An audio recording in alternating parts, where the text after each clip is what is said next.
आज बैलगाडीमध्ये या ठिकाणी मी अर्ज भरण्याचं ठरवलं होतं आणि त्या पद्धतीनं आम्ही हा शेतकरी पोशाखात आणि शेतकऱ्याच्या बैलगाडीमध्ये या ठिकाणी अर्ज भरताना मी एकीकडे तगडी फाईट असं आव्हान असं पुण्यात वाटतं का आपल्याला? त्यात आव्हान वगैरे नाही. या जिल्ह्याचे कर्तव्यदक्ष आणि विकासप्रिय पालकमंत्री आदरणीय जयभाऊ गोरे, या जिल्ह्याचे माजी जिल्हाध्यक्ष सचिन कल्याण शिंदे, या तालुक्याचे भाग्यविधाते आदरणीय राजन मालक, या तालुक्याचे लोकप्रिय माजी आमदार यशवंतराव माने, या जिल्ह्याचे अध्यक्ष शशिकांत नाना चव्हाण, या आमचे नेते आदरणीय बाळराजे पाटील अजितनाना पाटील यांच्या नेतृत्वावर या आमच्या तालुक्याचे अध्यक्ष रमेशजी माने यांच्या नेतृत्वाखाली या ठिकाणी काम करत असताना 100% मला विश्वास आहे की समोर कुठलेही आव्हान वगैरे नाही.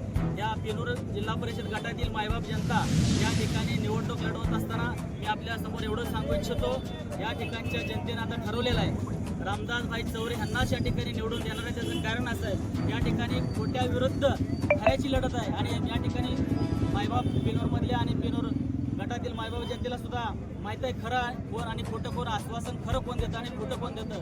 त्यामुळं मी गेले 20 वर्ष राजकारण समाजकारण करत असताना या ठिकाणी जे काम माझ्या हातून होत असेल होण्याचा शब्द देतो, जे होत नाही ते शब्द देत नसतो, ही जनतेला माहिती आहे. आणि समोर जे माझ्या निवडणूक लढत आहेत ते खोटे आहेत, ते या पेनूर आणि पंचक्रोशीतील सर्व लोकांना माहिती आहे. त्यामुळे माझा विजय या मायबाप जनतेनं गोरगरीब शेतकरी कष्टकरी दिलगिरीत लोकांनी या ठिकाणी हातात घेतलेला आहे. त्यामुळे मला कुठल्याही प्रकारची शंका नाही की माझा विजय 100% निश्चित आहे. खरं तर आपले मामा मानाजी बापू माने ज्या नेत्यांसोबत होते त्यांना देखील कुठेतरी डावललं गेलंय का, असं काय वाटतं?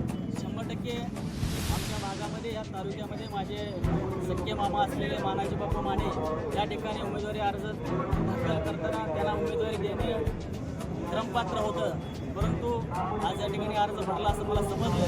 परंतु या ठिकाणच्या या आपल्या माध्यमातून मी सांगतो, माझे मामा मानाजी बापू माने सुद्धा या निवडणुकी रिंगणात उतरलेले आहेत. जर त्या निवडणुकीतून त्यांनी माघार घेतली किंवा केले तर मी या आपल्या माध्यमातून एवढं सांगतो की त्यांनाही विनंती करतो की त्यांचा मुलगा समजून ते मला 100% सहकार्य करतील अशी भावना व्यक्त करतो. आपल्या विरोधक असलेले उमेदवार यांच्यासोबत